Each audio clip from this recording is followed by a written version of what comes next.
Are startup accelerators worth it? We're going to get into that question today with Collin Wallace, the former head of Techstars San Francisco Bay Area.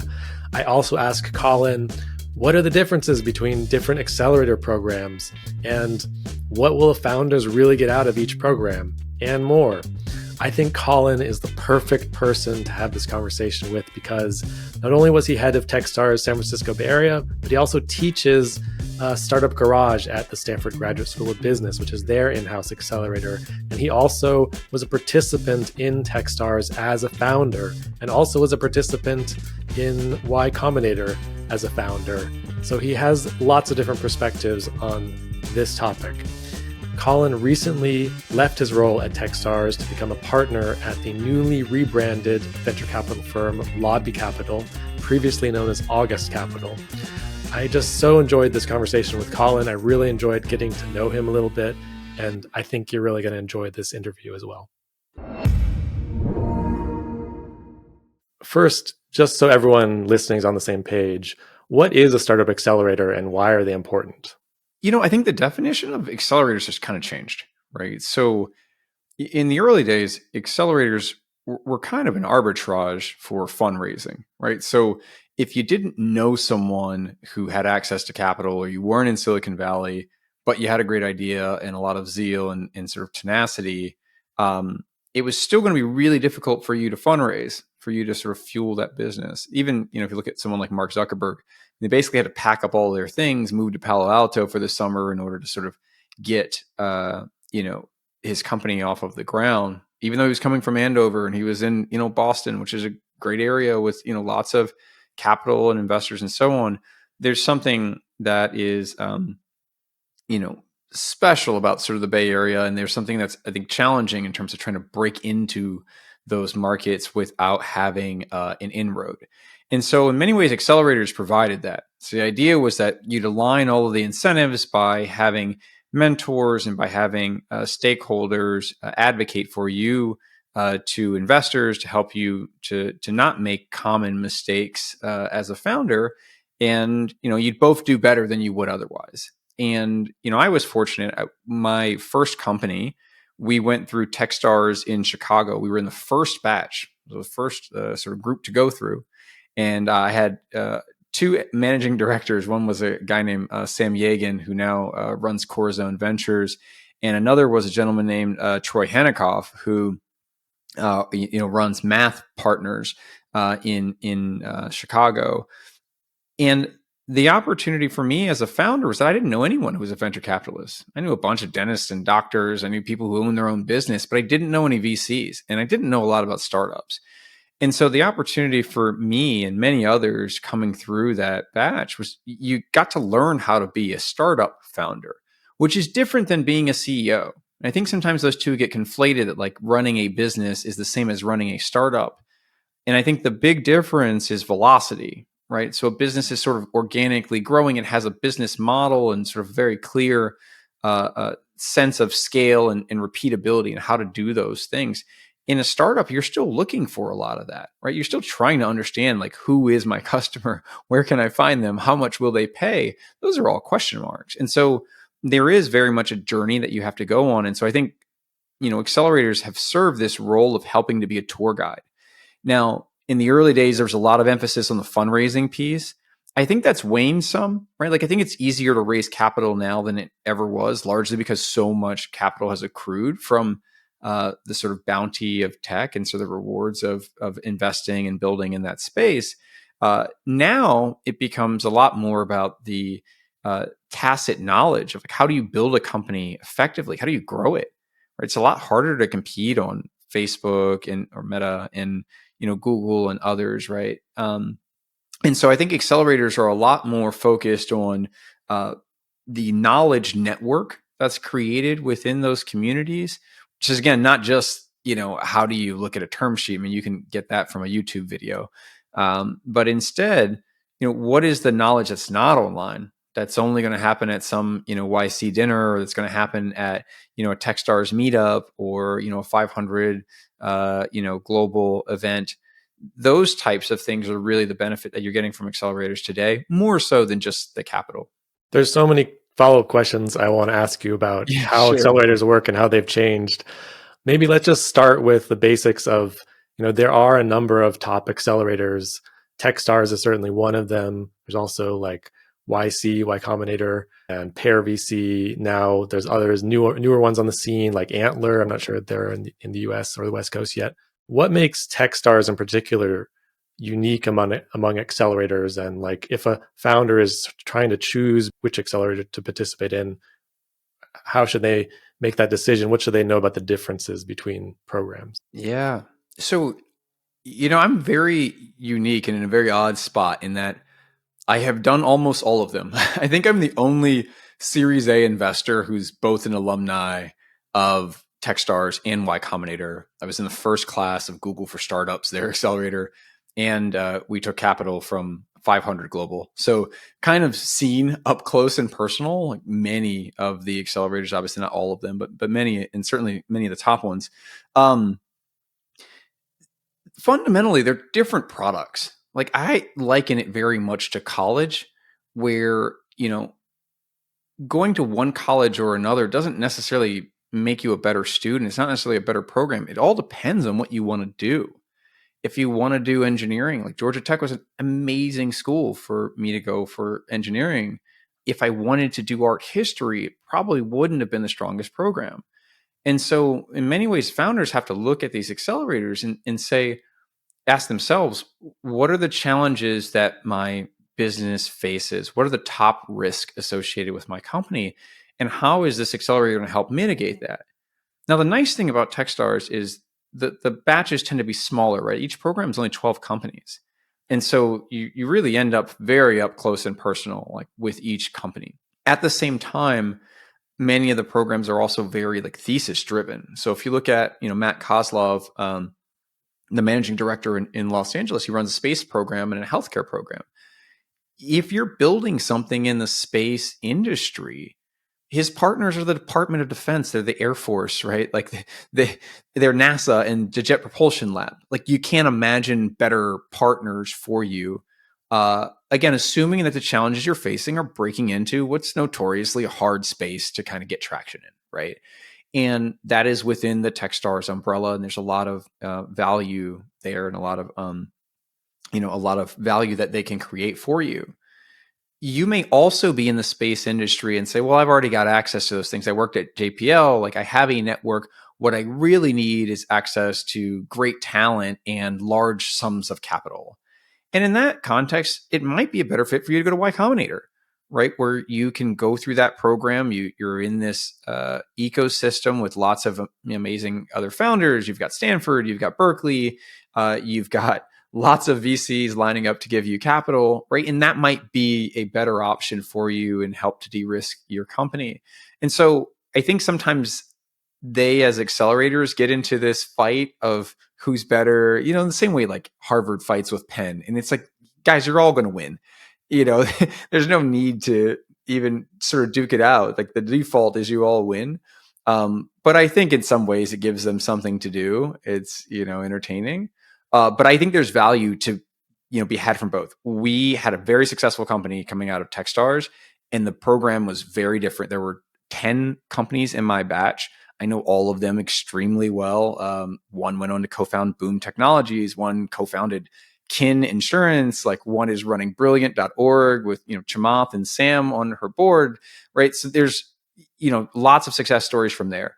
In my YC batch, there were 292 companies, and I know many of them. One of Alex from Deal was just on the cover of Forbes, right? Like there's lots of brilliant success stories there. So my point is you can be successful from any of these accelerators, right? Like I think it's a question of founder accelerator fit and understanding what you need as a business and picking an accelerator with that in mind. You mentioned all the information now available on YouTube. And of course, there really is a lot more information about how to become a successful founder available for free online now, much more so than when the accelerators were initially founded. Let's dig in a little bit more. I think some founders might be wondering, like, is it really still as valuable and and useful as a founder to go to an accelerator? What are accelerators doing to evolve and make sure those other aspects are not available online are really there for founders? And just, as a founder, is it really still worth it for a founder to go and participate in a startup accelerator, and why? So I think it's helpful to think about this in first principles. Like, what is your job as a founder? And if you think about it at a very fundamental level, it's basically knowledge arbitrage, right? The question is like, what do you know that everyone else doesn't know? Now, the part where it gets to be difficult is it's not a static value, it's dynamic, and it's dynamic with time. So think about it this way. The value and the availability of knowledge, they're inversely proportionate with time, right? So when you're starting off, you don't know very much about this thing that you're doing because it's new and it's like, online payments or online ordering for food or something like that. But if you did know a lot about it, it'd be really valuable because you'd be the only person that knew about it, right? And in the end, it's the exact opposite. You know a ton about this thing that is like Web 1.0 and HTML, but it kind of doesn't matter anymore because the whole world knows that, right? And there's not value to be arbitraged. And so the game that you're playing is, can you accelerate your learning faster than the value that knowledge depreciates? And it turns out that when you look at what's online in a blog or something along those lines, it is information or bandwidth of knowledge that has been stepped down many, many times before it's gotten to you. So an example would be like you and I will have a conversation in person. Some subset of that will end up on a podcast. Some subset of that will end up in a blog post. Some subset of that will end up in a post on LinkedIn. And so when you say, well, I can go and get this information from this post on LinkedIn, it's like, are you really getting the information? Like, well, no, you're getting some piece of it. And so when you look at YC or you look at, Stanford Business School or Techstars, that's really what you're getting. Like Newtonian physics hasn't changed in 400 years. It's still the same thing. What are you getting by going to a physics program at MIT or Stanford? You're not getting a different physics.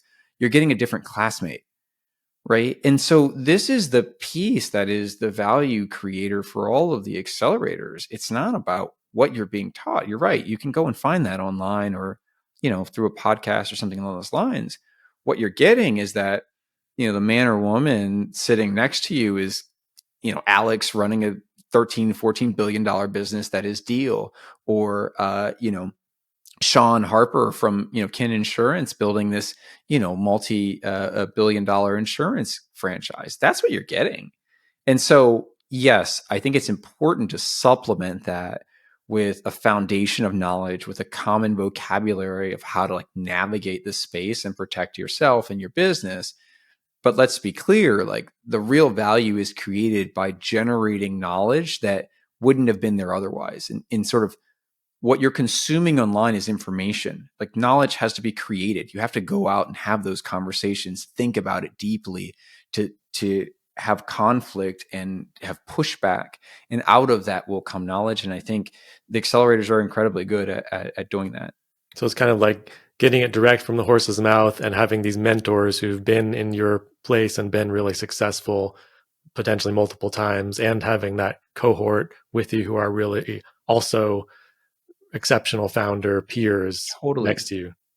Yeah. And not just the volume of knowledge, but also the speed, right? Like velocity is a huge piece of this because again, we talk about, the value and sort of the availability, being a function of time. Getting it faster is materially better than getting it the same knowledge, but getting it slower. You look at something like OpenAI. If you were, within 10 or 15 miles of, here in Silicon Valley, you got wind of that way before anyone else did. That's just the reality of it. It's fair or not fair, I don't know, good or bad. Like that's the reality. In my first year of business school in 2012, there was a classmate of mine, a guy named Siva Yelamaraju. And Siva came to me at one point and said, hey, I found this really interesting white paper. And you know what the topic of that white paper was? It was called ImageNet. I'd never heard of this before. And there was a professor at Stanford named Fei Li who was working on this thing that was like, hey, we're going to get a bunch of people to sit in a room and they're going to label photos. And we're going to use it to do this, to teach machines to learn. And it's like, oh, what an interesting concept. And so you end up talking about this thing and learning about this thing, having no context of where it fits into the broader scheme of the world, just saying like, oh, this is cool.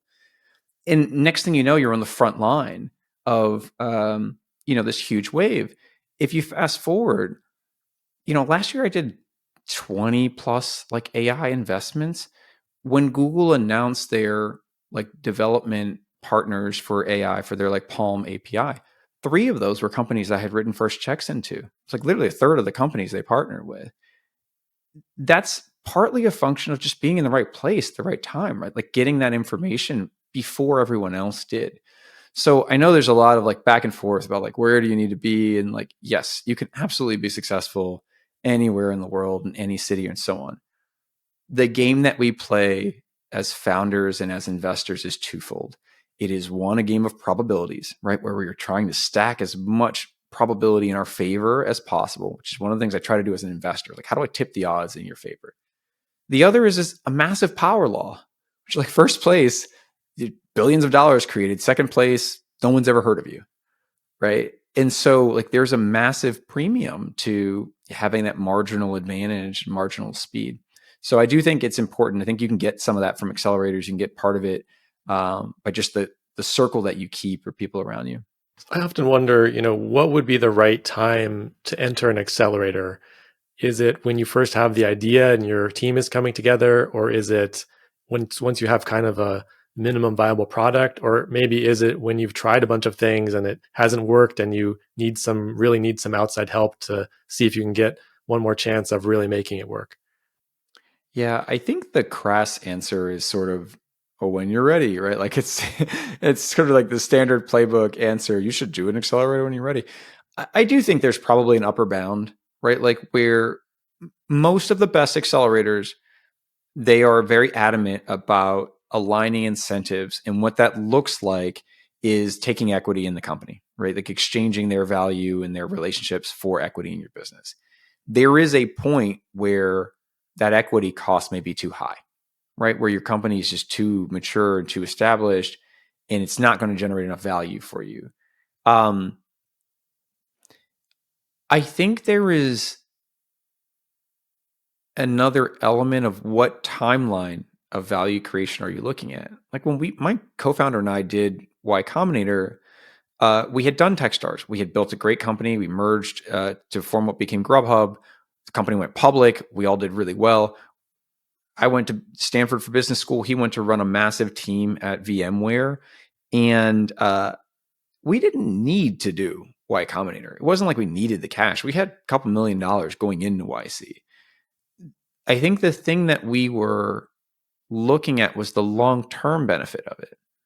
It's like, what's the benefit of, going to Harvard or Stanford or something like that as an undergrad? It's like not that valuable to you in that moment. It's valuable to you over the course of a lifetime for lots of different conversations and reasons and networks and questions and all those things. And so to your question about like, when is the right time? Part of it is a function of like, where do you think you're going to accrue value from doing an accelerator? In my case, I'm the only Techstars YC alum who's writing, $5-15 million checks into companies. And if I hadn't done YC, that wouldn't be true, right? Like, and what's the value of that over a lifetime? I don't know the number, but I can tell you it's probably much larger than, the percentage of the company that YC took in exchange, right? So again, I think if you're just looking at a single company or a single deal, maybe the price gets to be more expensive sooner than if you're looking at it as a lifetime commitment where you're saying, okay, for the next 40 years that I'll be in the startup ecosystem, I will have 4,000 best friends who are building brilliant things and like asking me questions and taking angel checks and you name it. And like, there's lots of opportunity for you to go and create value in a world like that. So I think you have to look at it for yourself as a founder, like, what makes sense for me? What do I expect and hope to get out of an accelerator experience? And then weigh that against the cost, right? Which is meaningful. It's not zero. So that's how I would respond. I guess I have a couple more follow-up questions of, how long is a startup accelerator generally, and what would a founder hope to get out of it in the near term in terms of progressing the business? And maybe we could talk a little more about equity, of what kind of, equity and terms and, funding an accelerator, like, for example, Techstars might take. Yeah, totally. So there is a broad spectrum. I think generally accelerators, the common ones, like tend to be around 3 months. So like Y Combinator is about 3 months. Techstars is very similar. If there's a woman, Margaret King over at Franklin Templeton, they run a fintech accelerator. It's 2 years long. In their case, a lot of the companies that they deal with, you're in fintech, and they have a regulation component. Like there's just not much they can do in 3 months. It just takes a long time for them to get the relationships and the traction and get them in the door and so on. So their accelerators, 2 years long. So I do think there is a spread, like depending on what your company might need. Now the terms can vary. One thing that I have seen that tends to have like high correlation with poor outcomes is when an accelerator wants a founder to pay to be a part of their program. Usually the incentives are not aligned, right? It's kind of like Subway, for example. At one point, like Subway's biggest revenue stream was selling Subways. Is kind of like it didn't really matter if your Subway was successful; they were getting paid either way. In those types of dynamics, I think you have to be careful of as a founder. There are lots of people floating around who just see founders as an opportunity to accrue value, to accrue capital. So those I would be cautious of. In general, there's usually some cash component that's in exchange for equity. In Y Combinator, the equity is usually preferred. And just to give people some context, when you're founding or building a company, there's usually more than one class of shares. They're not all treated the same, typically until like IPO. Now, investors get something called preferred shares. And the thought or idea there is that they have a preference in the sort of liquidation of the company. So if the company has to shut down or get sold, they get their money first or get paid first before anyone else does. And so Y Combinator sits at that class of share. So, in effect, if things got, tight in a business, they would get paid before you as a founder. It's rare that happens, to be honest, but it's something to consider. In the case of Techstars, they sit in common. So they sit next to you as a founder, because founders typically have common shares in their business.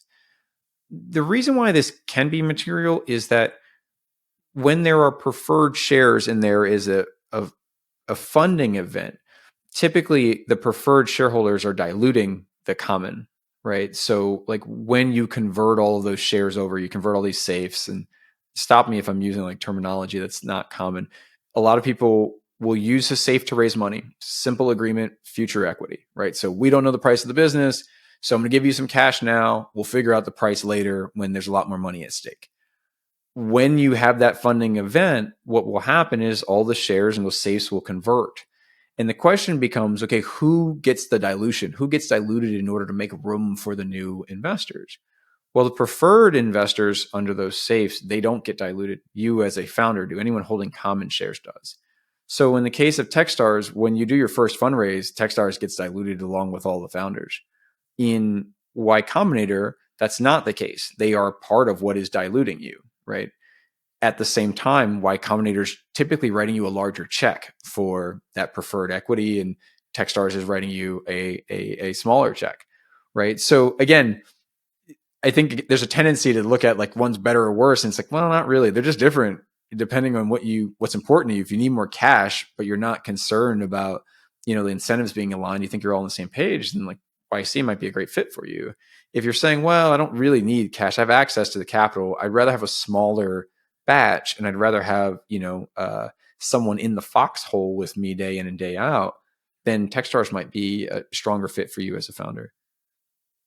Yeah, you're the only other person I've heard talk about that with safes, besides some of the partners at Fenwick and West. Explain that those YC safes do not dilute the previous safe until the priced round kicks in. Yeah, which can be material. I mean, I've seen founders where they're taking these safes and thinking like this is just free money, and then they have a conversion event and they realized they stacked all these safes on top of each other at various valuations. And when they convert, the founder ends up owning 20% of their own company, sort of after one institutional round. That's really hard to build a successful business at that point. You're kind of behind the eight ball. I guess you just don't want to keep stacking too many of those until you get to your round. That's on exactly and on right. indefinitely. Just to give people an idea of like what the funding level and equity percentage of Accelerator is, what's sort of the current standard like amount of financing and percentage of equity that Techstars would take? Yeah, so Techstars is 5% of common. Yeah, 5% of commons. That's just double checking in my head. I believe Y Combinator 7%. And the rough economics are Techstars will buy an option for that 5% for $20,000. And then you will have the ability to accept or decline a $100,000 convertible note. In the case of Y Combinator, they are purchasing 7% of the business preferred shares for $125,000. And then they are providing a safe to you that you have to take that is $375,000. And it's under what's called MFN, which stands for most favorable nation or most favored nation. It basically means they get the same terms that the best investor or the most favorable terms that any investor gets in your round. I think what is important to remember about all these accelerators is if you think that the problem that your business is facing is a money problem, Accelerator is not really a good solution for that. There's like actually way more efficient ways to get capital if that's the thing that you're facing. Accelerators are very good for things that are not your money problems, things that are like hustle problems, product market fit problems, like strategy problems, tactic problems. Those things it's very impactful for because you have a bunch of other people who are really smart, who are facing similar challenges, and you're able to collaborate with each other. Similar to like, pelotons in cycling, right? Like you have a crew of people where you can go faster together because you're all, carrying part of the load.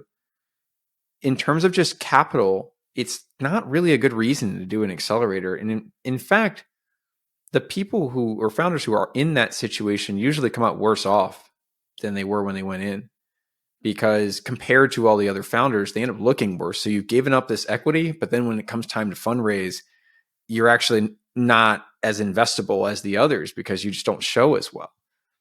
So it's doubly bad. Are there some brief examples you could give to illustrate the kinds of problems that would be really useful to have addressed in an accelerator? Yeah, sure. There's a couple of really common ones. All right. So one will be a founder will come in and they'll say, we have this really great product. Everyone loves it. The problem is we just can't market it and sell enough. You say, okay, great. What are you doing to sell? Help me understand your sales motion so like we can do more of that thing. Well, sales are really easy. Like, we convert like almost 100% of the people who come in the funnel. And we do that by calling them and, selling to them. Okay, great. How many people do you call, to do this? Well, I usually call 3 or 4 people a day. Okay, so what is the bottleneck to you calling 300 or 400 people a day? Oh, well, that's a lot of work. And I feel like my time as a founder would be better used working on the product or helping to build out, helping to hire or something along those lines. And it's immediately apparent to you as an investor or as a managing director that the founder doesn't understand the most important task. Like you don't have time to do everything in your business, but you have time to do the most important things. And there's nothing more important than you understanding like what are the dynamics that create repeatable value for your customers at that stage, right? Because repeatability leads to scalability. You can't scale something if you don't understand how it happens in the first place. And so the assumption is I need to go get a bunch of money so I can buy ads on Facebook or on Google, or so I can go hire a sales team to go and do these sales pitches because I don't want to do them or I have more important things to do. And it's exactly the opposite, right? Like those are exactly the things that you should be doing because in many ways, the pain, the frustration, the discomfort, they actually help you to understand where you need to automate, where you need to build technology, where you need to supplement your team. Otherwise, you're just feeling in the dark and hoping that this person that you hire is actually going to be a great salesperson in the way that they need to be. So that's a really common one of just like, I need money so I can go and market and sell. Usually they end up just spending a bunch of that cash and like doesn't actually move the needle because they don't actually know what was moving the needle in the first place. So it sounds like it can really result in a much more efficient use of capital and sort of challenging your assumptions and having some mentors point you toward what's going to be that most impactful part of the power law, the Pareto principle, the 20/80 split. Totally. And the more efficient you are with capital, not only the better the returns for an investor and so on, but the better returns for you as a founder. You get to keep more of your company. The cash is not free, right? Like, I mean, if you look at, statistically, returns with a venture investment or an angel investment, I mean, these are like credit card level interest rates, right? This is not cheap capital. And so it only makes sense in a world in which you're creating exponentially more value per dollar that you are taking, than you could without that capital. So you really have to be thoughtful about like, where in my business do I absolutely need this kind of cash? And I don't want to take any more than I need to, and maybe have a little bit of buffer, because otherwise, like, it's coming straight out of your pocket. So something to keep in mind. You're both an alum of Stanford Graduate School of Business, and you are a lecturer of Startup Garage, which is sort of, I think, almost like an in-house accelerator sort of for Stanford Business School. It is like that. How is the Startup Garage different than a normal accelerator, or is it sort of similar? Yeah. So the biggest thing, many of the lessons are like very similar. I like that Startup Garage happens over multiple quarters, so you can kind of see the evolution over a longer time window. And so it's sort of like going YC or Techstars like 2 times. The first quarter is really about need finding and testing like top assumptions or top risk. And the second quarter is more about actual like tactics around business building. So when you look at founders who I think have struggled or like faltered at some point in their business, a lot of times what you realize is their business is fundamentally based on a fundamental assumption that turns out to be wrong. There's some piece where they said, everyone's going to buy this if I just build it. And it turns out that's not true. And the whole business falls apart. And so there's a tremendous amount to be learned by just challenging those assumptions. Now, the tricky part is twofold. One, usually founders tend to be very exceptional people. They tend to be really smart, really tenacious. They have some level of OCD where they see problems in the world and like, we have to go and fix them, right? The challenge, though, is it also makes you the exception. The way that you see the world is not the way that the vast majority of people see it.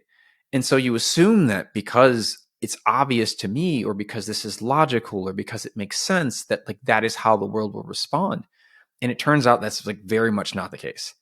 And so a big piece of quarter one is like teaching that, of like helping founders and students to develop this level of empathy and humility about where they sit, in terms of knowledge about a specific problem or specific symptoms, and developing, again, that sort of empathy to go and chase down the real causes, the real root causes.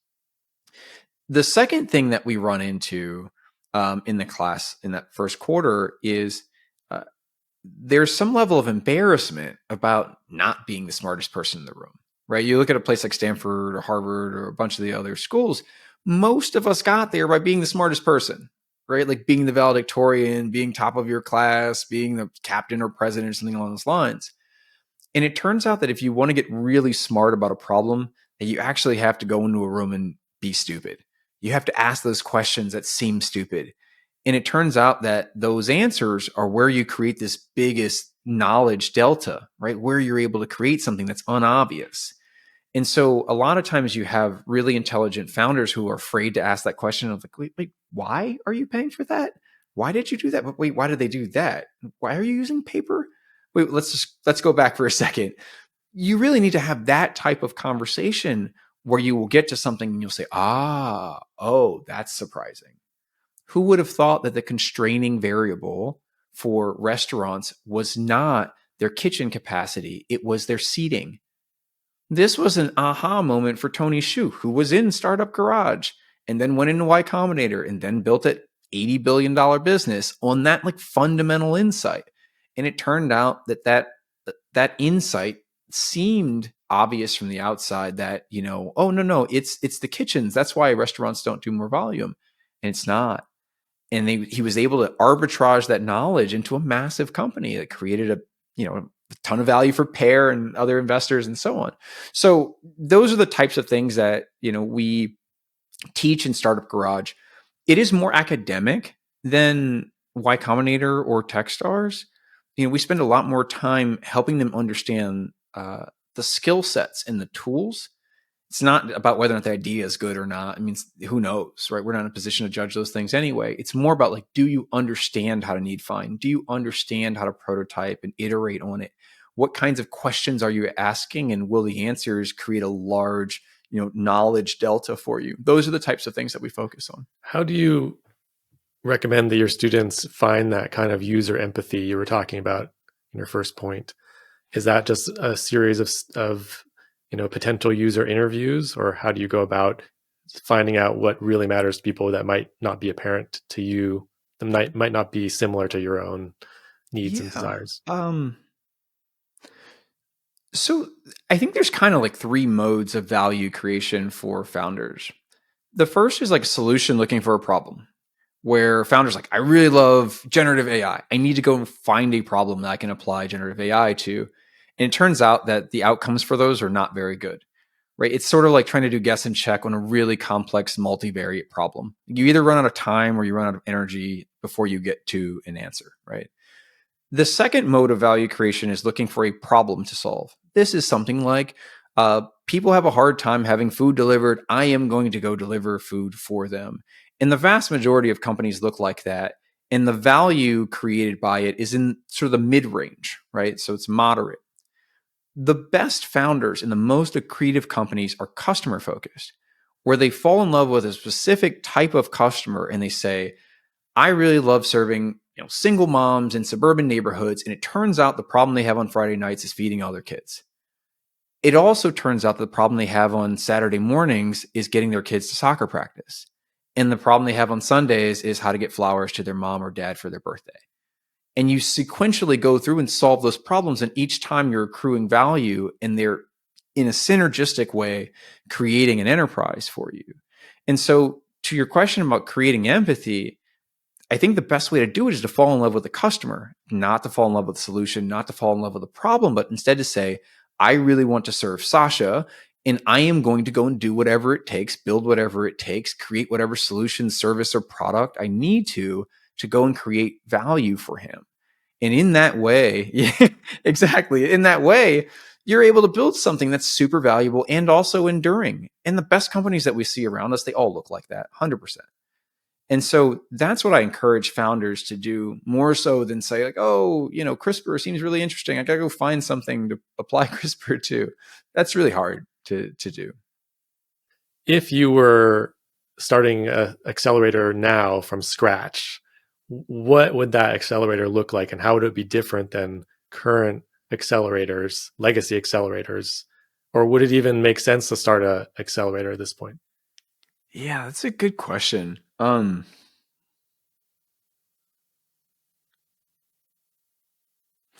one's really hard. I think about this sometimes, and I don't know if I have a conclusion. It feels like trying to create a new Stanford or create a new Harvard. And, in some ways you are like us as a people, like we are the culmination of all those who came before us. Like we stand on the shoulders of giants. I think it's how the saying goes, right? In many ways, like YC is what it is and Techstars is what it is because of all the people that came through before. And I think it's really hard to recreate that without also having that pedigree, without having that provenance of the knowledge and the stories and like the empathy, that community. And so I think it'd be really hard to just replicate that from scratch. Um, we've done it as we've built new programs within Techstars. Like when we built, all the accelerators here in Silicon Valley, all the Techstars branded accelerators, we did those that way, but we also did it in partnership with larger brands and within a bigger ecosystem, right? So, two of those accelerators we built in partnership with JP Morgan Chase. One we built in partnership with eBay, and you were able to sort of tap into their provenance and their legacy as well as the broader Techstars ecosystem. I think trying to do that from scratch is incredibly difficult. If you're going to do it, I think you have to find your own source of provenance. And I think Sequoia has done that with ARC, right? So Pear's done that with their accelerator program, right? Pejman and Mar, like they have been like exceptional investors within the Stanford ecosystem in this sort of broader area. And so they're able to tap into that legacy, right? And use that to fuel the early classes. They were also investors in DoorDash and many others. Use that to propel their accelerator. So I think that's going to be a critical element of it. I don't know if it's me that would do it per se. But I think if you have that and you can build a community around it, I think you certainly have the basic building blocks for creating an accelerator. Right, because you need that whole community of advisors and mentors Totally. and experienced founders. You talked about how Techstars has kind of doubled down on programs in partnership with big corporations in their accelerators. Can you just briefly tell us about what that strategy is and why they're doing that, what that's about? Yeah. So traditionally, when a company gets to a certain scale, it gets harder and harder to innovate. And they hate talking about it because it feels disparaging or it's like a dirty word. And it's not. It's not a function of poor performance. It's inertia and mass. The analogy I would use is sort of, if you look at ships, like, or like a large train, when a train sees something on the tracks, it takes a really long time for it to slow down. It's miles and miles for it to come to a stop because there's a lot of mass at play, right? And the benefit is they can move a lot of things effectively and they can do it very cheaply. The downside is they can't be as agile as, a smaller body or smaller vehicle. And so what Techstars has been really effective at is creating partnerships where you get kind of the chocolate and the peanut butter, right? Where you get the benefits of distribution and scale that a big corporate partner brings, but you also get the agility and innovation that comes from a team of 2 or 3 people, working intensely on a very interesting problem. And so we've found that combining the two is really effective. At the same time, you have to create a little bit of a buffer because they work at different speeds. They talk different languages sometimes. They have different, geographic or financial needs. And so Techstars in many ways is able to create a bit of a buffer space so that as the business flexes, whether it's on the startup side or on the corporate side, they're not impairing the other, right? That you can make sure that there's some level of interface where they can stay connected and continue to both do better. And a lot of the programs have looked like that. I use the example of, Matt Kozlov down in Los Angeles with the space program. He has a healthcare program in partnership with Cedars-Sinai. The eBay program here with Neil Sales Griffin. In all of those cases, you're able to sort of get the benefits of drafting off of this bigger entity, but also the benefits of sort of innovation that come from being a founder or startup. So I imagine sort of like for the founders, the benefit is kind of they could potentially have this big company as a first customer to test things with and have on the name on their website, and that would help to sell to other customers. And on the other hand, the large company gets more intelligence about the cutting edge of startups and exposure to sort of what's happening in the startup world. Would that be accurate? Yeah, I think that's absolutely right. And if you think about sort of Clayton Christensen's, or the late Clayton Christensen, in his book in work on the Innovator's Dilemma.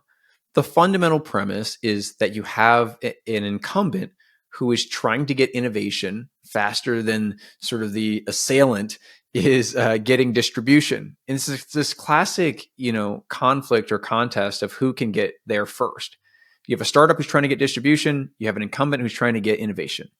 And the thought from many communities is that, it's the incumbent that kills these startups. And that's not really what happens. In most cases, startups die from suicide. Like, they kill themselves by making sort of missteps. And so if you realize that, then you're able to position the two saying, hey, you both have something that the other wants, and you actually will both do better if you're able to work together. eBay, this company has some really interesting, artificial intelligence technology and a really exceptional team that's not necessarily interested in working for a bigger company and small startup entity and founder. eBay has this amazing distribution channel. They have millions upon millions of sellers, and they can run thousands of tests every week using your AI for background generation for, posted products.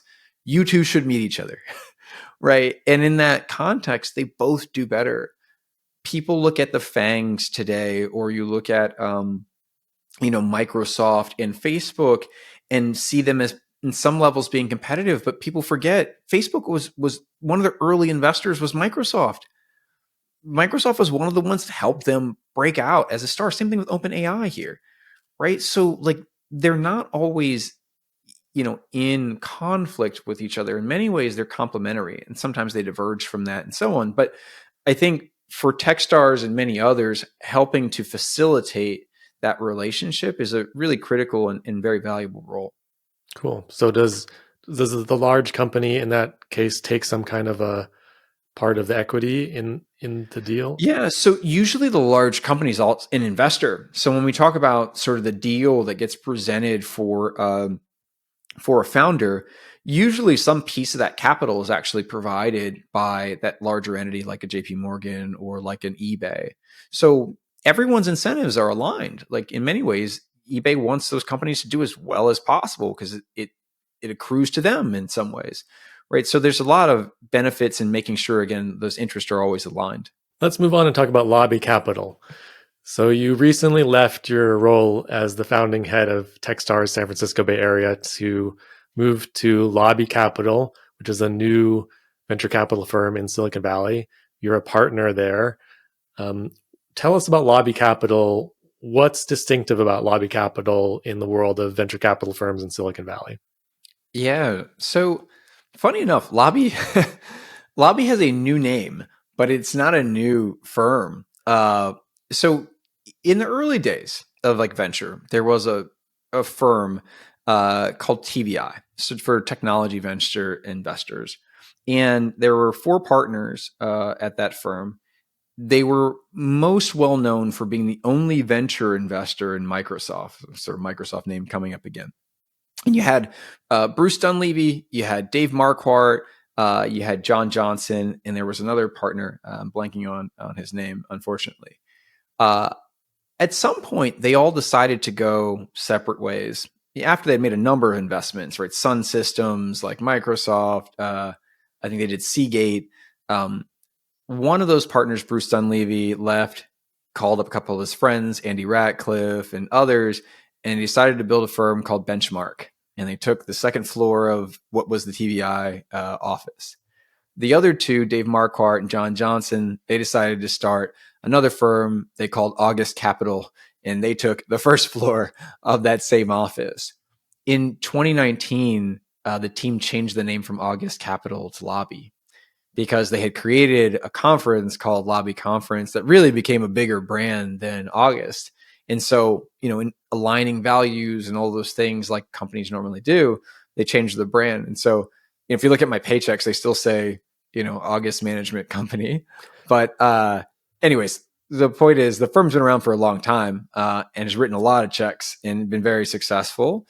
It was an opportunity that I was not expecting to get, and at least not in the near term.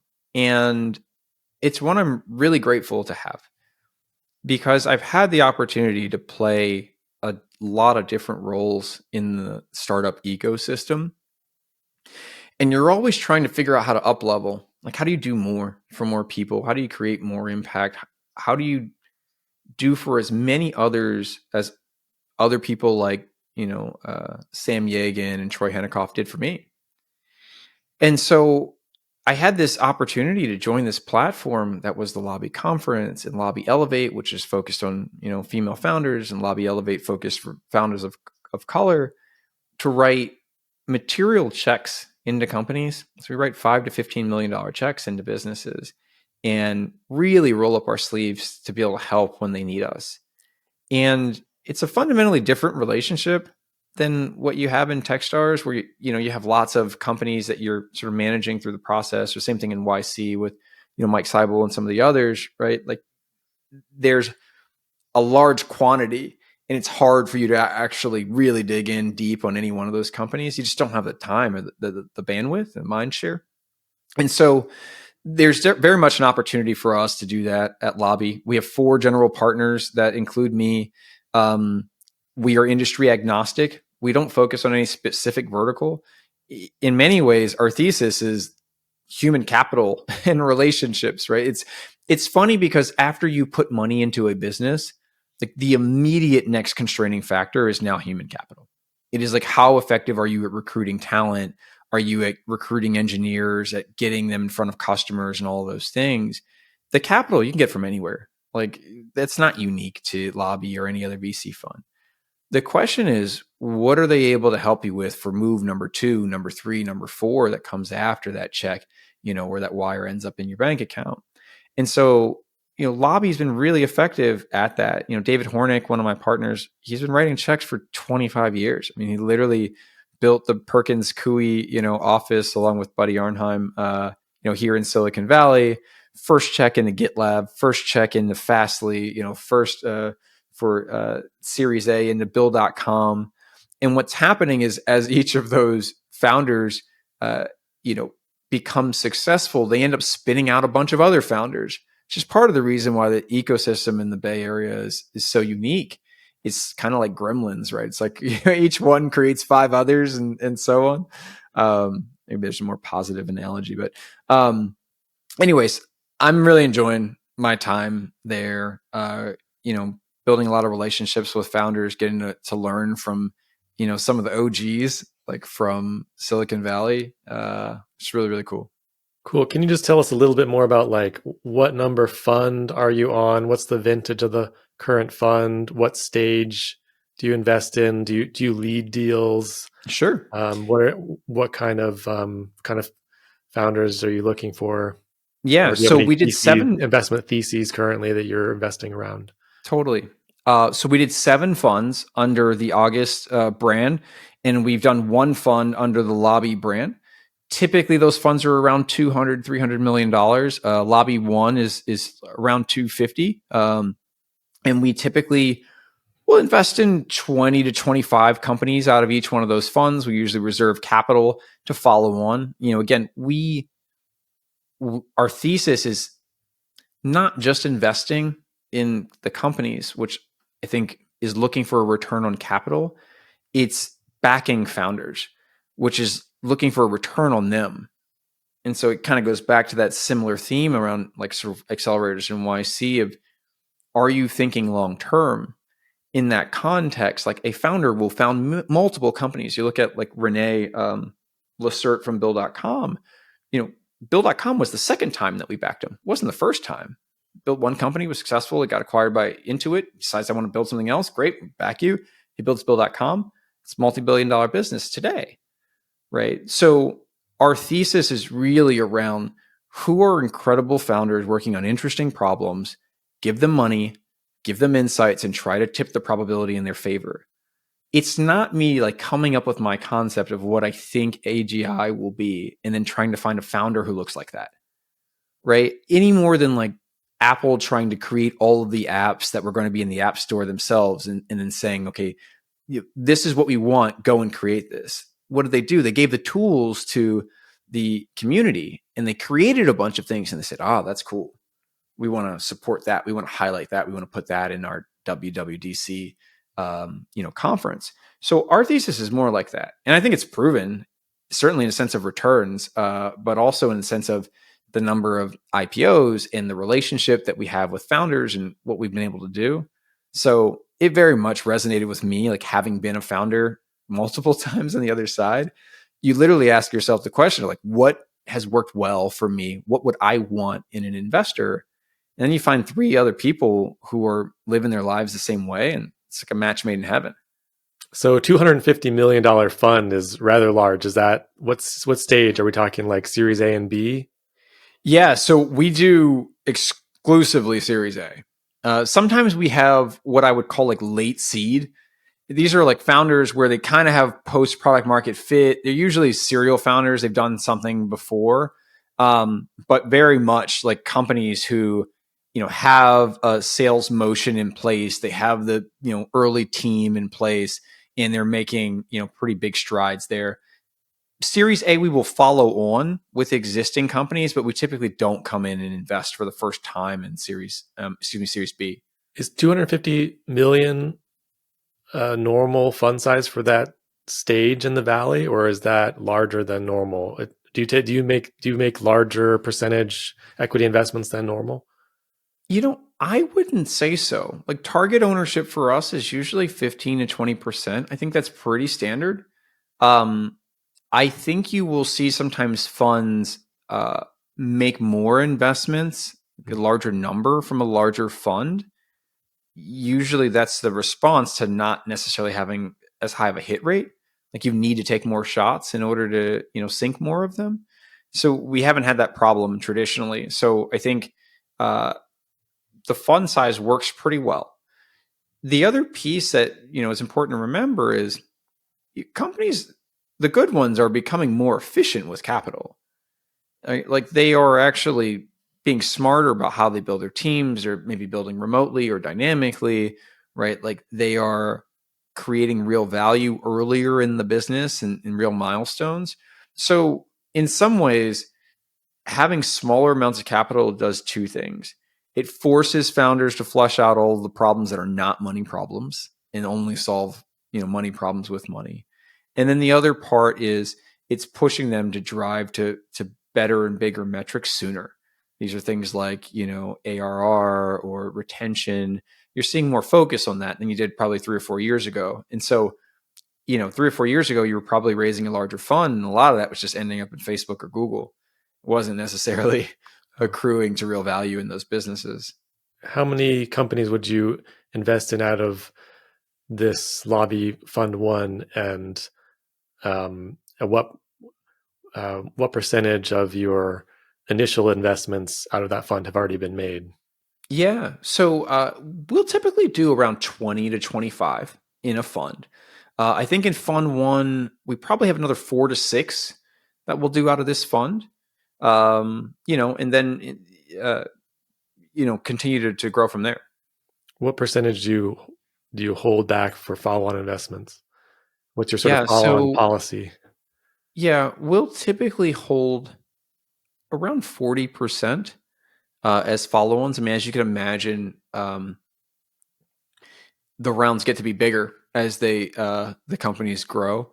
And so you can consume that capital really fast. And so you want to hold back a meaningful amount. We are, I think, very good about protecting our positions in our companies.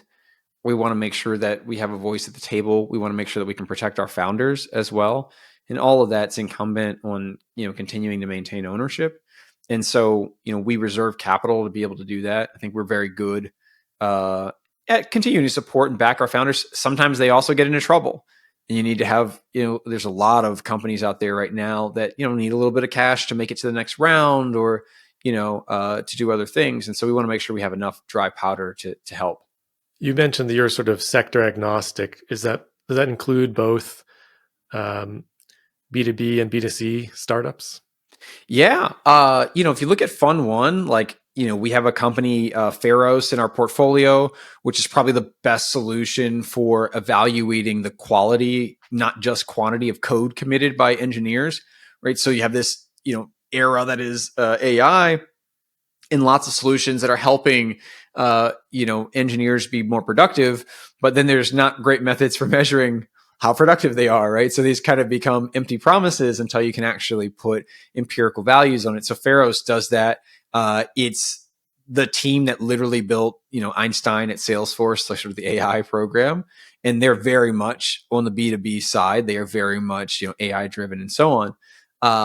On the other extreme, we have a Portco Remix, which is basically Instagram meets generative AI. So imagine if you kind of think about the early days of Instagram, what was valuable about it is it could make everyone look like a great photographer by applying filters.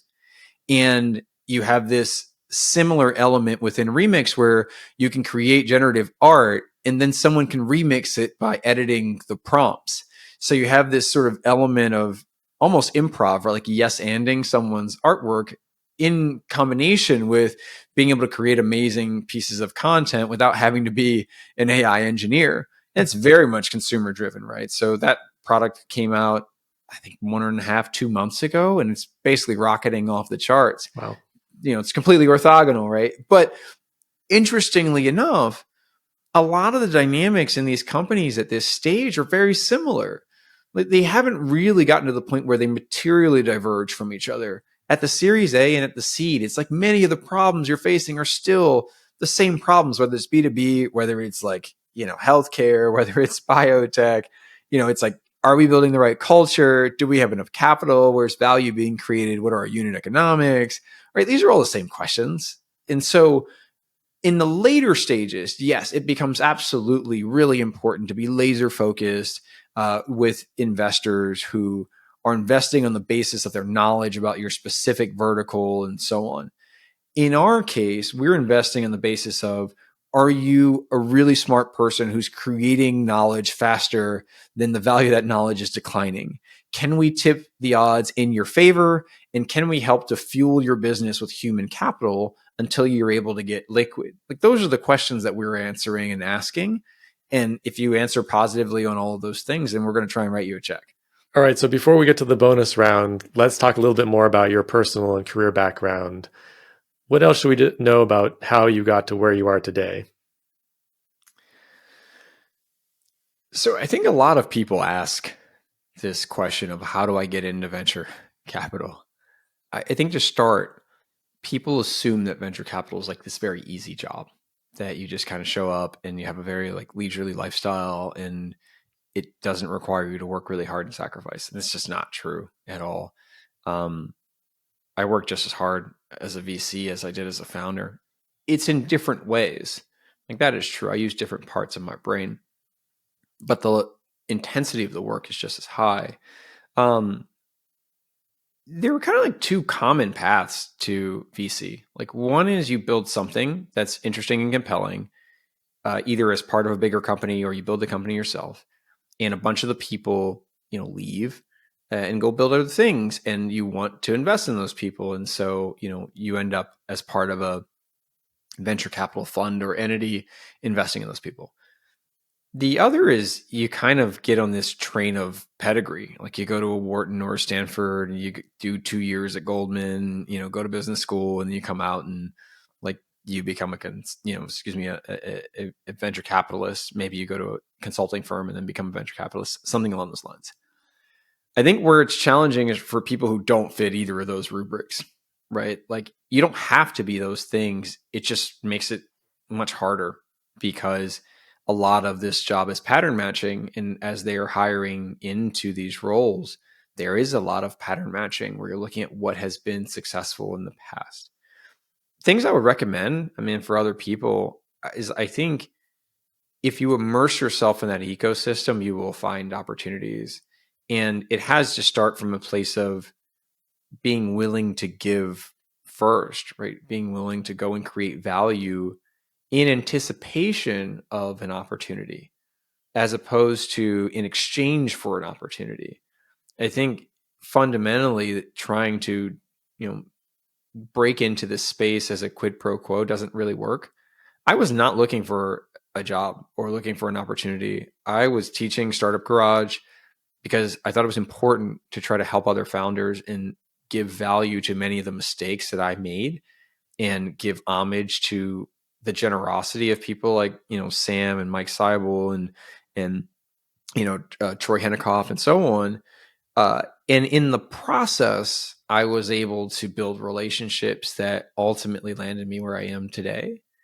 And so I think that's been the common thread for all of my career. I was sitting on a farm in Lexington, Kentucky, building technology when I got a call from Sam Yegan and said, "Hey, why don't you come to this thing called Accelerate Labs, what became Techstars Chicago, and build this product with us? I want to help you. I'm the founder of this company called SparkNotes, and I am working on this thing called OkCupid. SparkNotes I'd heard of, OkCupid I'd never heard of, but I thought, okay, this guy seems really smart, and that meeting changed my life. And I think it's only through those moments of genuine generosity, empathy, and caring that you're able to build the types of relationships that can get you opportunities like being in venture capital. And just to be clear, it's a relationship business. The founders have to want to have a relationship with you. You're going to spend, in many cases, as much time with them as you probably do with your spouse or your children. And so you need to be the type of person that somebody wants to have a relationship with. And I think there's a whole generation of investors that have forgotten that. They just look at, us as founders as a number on a spreadsheet in some like portfolio allocation equation. And nobody wants to feel like that. No one wants to get up and work the 14-hour days as a founder to go and create value for someone who sees you that way. So I think if you start by modeling that behavior of actually like, giving a darn, then I think you will see that those opportunities come to you in bounitude. Cool. Plenitude. Yeah, I love that perspective of service. It really is the case. I think in the last decade or something, maybe just with how overheated venture capital has gotten and so many people maybe were quickly hired, it seems like there's a lot more arrogance. But it's so wonderful to meet partners like you who are really coming from a service mentality of really there to help founders avoid the mistakes the others helped you avoid. Yeah, I remember hearing a talk with Patrick and John Collison. We were like NYC, and Patrick and John showed up and said, like, just we'll chop it up. It's the kind of thing that happens in like YC and other accelerators.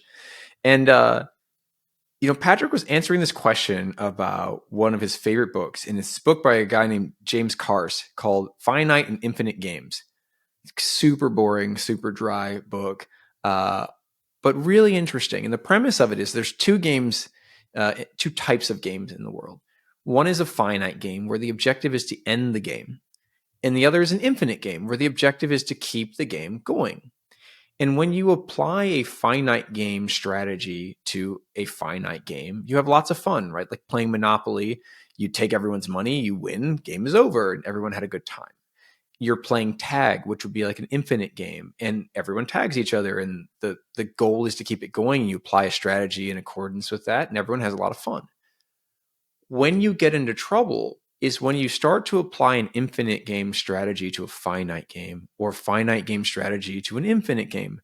For example, you're playing tag and your strategy is to break everyone's legs and end the game. That's not fun for anyone. Or you're playing Monopoly and your strategy is to never charge anyone for landing on your property, and the Monopoly game goes for 4 days, right? That's not fun either. And in many ways, like our careers in our time in this ecosystem, they mirror more of an infinite game than a finite game. It's a long career. It's a long strategy. It's a long process. And what you see is a lot of founders and investors who are executing finite game strategies where they're trying to optimize on this one deal or this one person or this one term. And they're not realizing, like, if you're really good at this as a founder, this will not be your last company. If you're really good at this as an investor, this will not be your last investment. You're going to do a whole bunch of these. So don't ruin it by being a horrible person. Like, just treat people the way you'd want to be treated. Have a long-term mindset, and you will do amazingly well, better than you could ever expect. And I just hope that people can take that to heart. But anyways, it was just a really interesting way of framing what I kind of already knew to be true, but I think Patrick is an interesting way of putting that in the context of books and published content. I like to ask people, before we move on to the bonus round, I like to ask people if there was anything really unexpected about their career path. Is there anything that comes to mind? One of the big lessons for me was that everyone doesn't have the same set of values that I do. And I think I was fortunate to grow up in an ecosystem where a lot of people did, where, my father did business a certain way, my mother did business a certain way, my grandfather owned a chain of barbershops, and he used to have a saying, "Your word's your bond," and it never dawned on me that you would engage with people in business. You'd run into people who didn't operate that way. And as I started to navigate as a founder, I would run into these characters that, would do things where I would never expect someone to do that. And then you realize not only is it inconsistent with your values, but it's common. That there are a lot of people who operate that way. And it was both depressing and encouraging. Like the depressing part is like, man, that's really sad. And then the encouraging piece is like, I don't have to be like that. Like I can choose to operate a different way and be just as successful, at least in the ways that I measure success. And so it was both like a lesson and an opportunity. So I appreciate it. But that was a big aha for me. Cool. Love that. Okay, let's move on to the bonus round. What drives and motivates you? Ooh, the hard questions. Okay.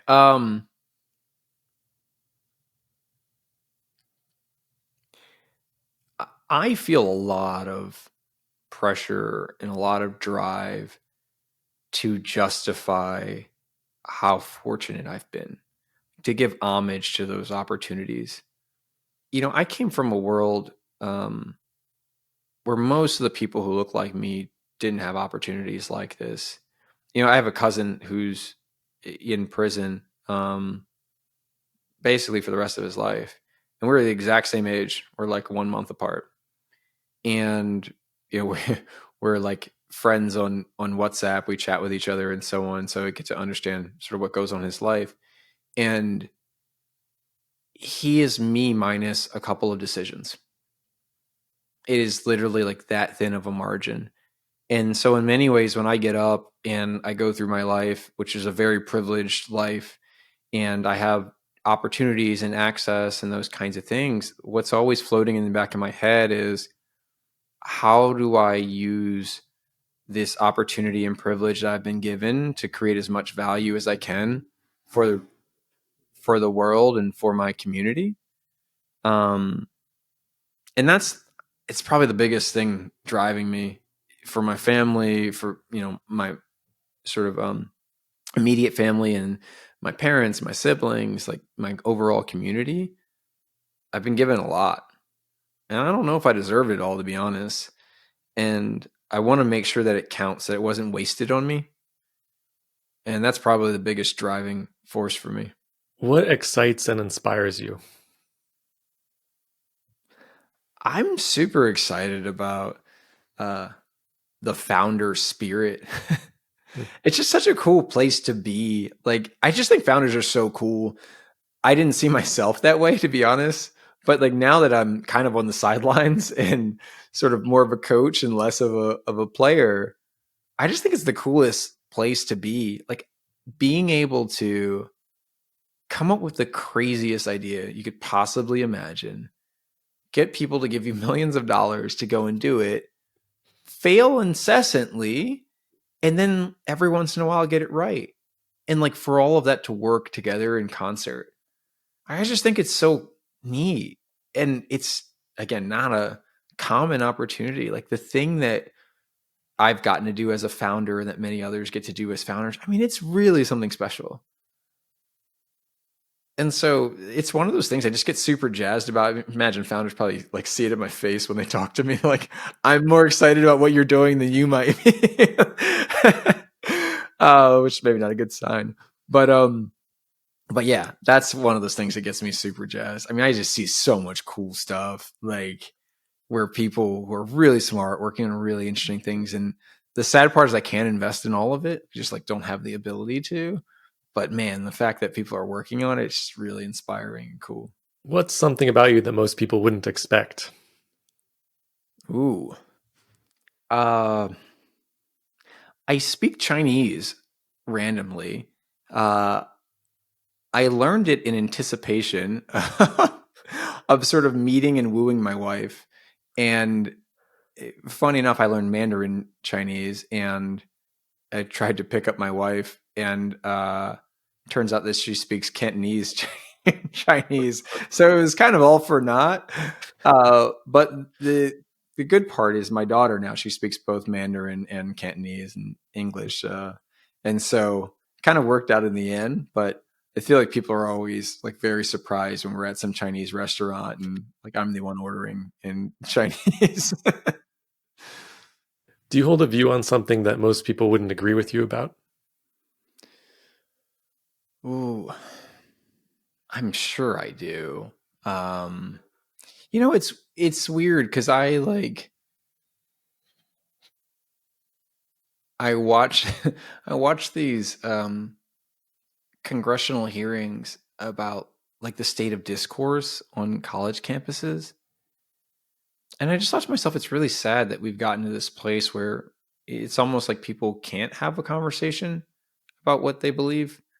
Yeah, no matter how crazy it is that they believe one way or another. I mean, and I've heard in my case, like I grew up, I was born in New Hampshire. I grew up in Maryland.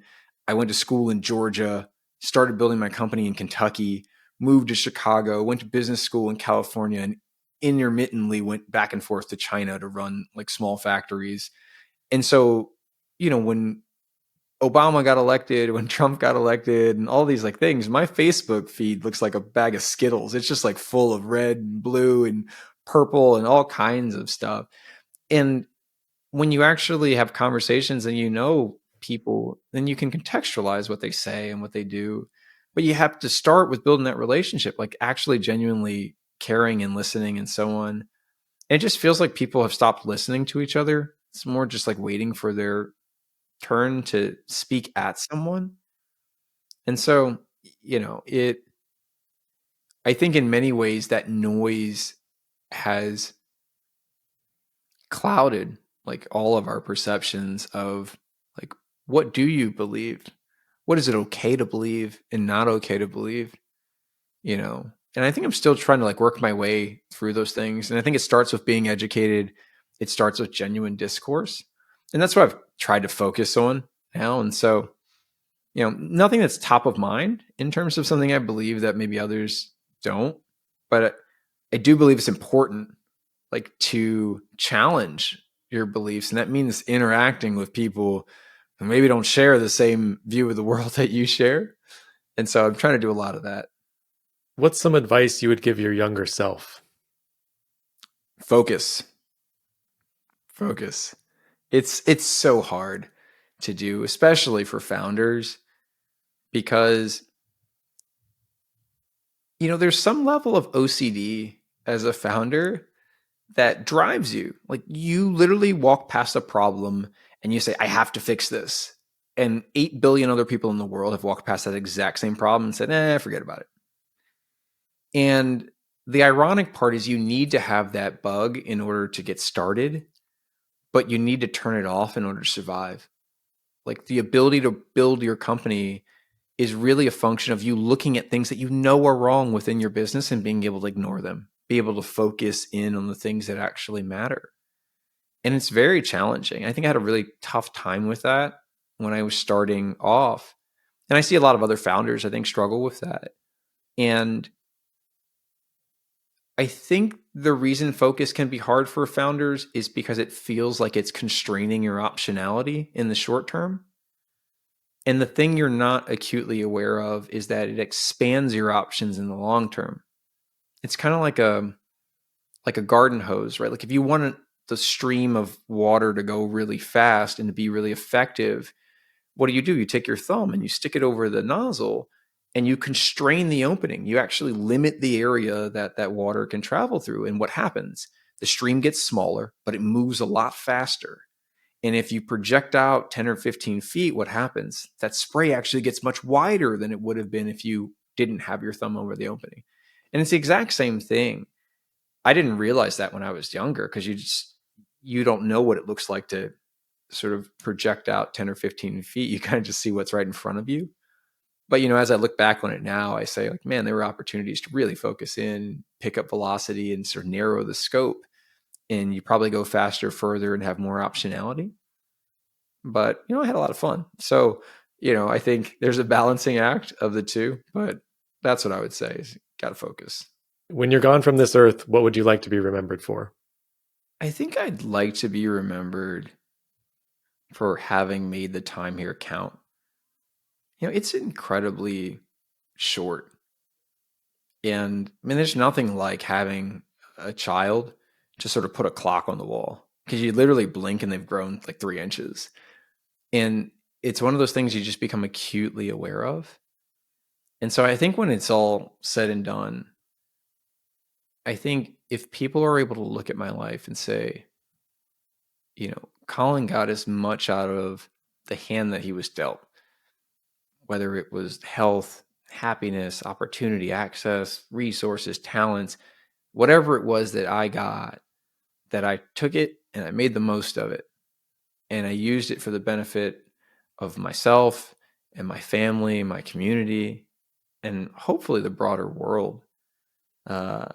And God knows the world needs it, And so I think if people are able to say that about me, I will be very happy. I will have done more giving than I have done taking. And that'll be a good life well lived.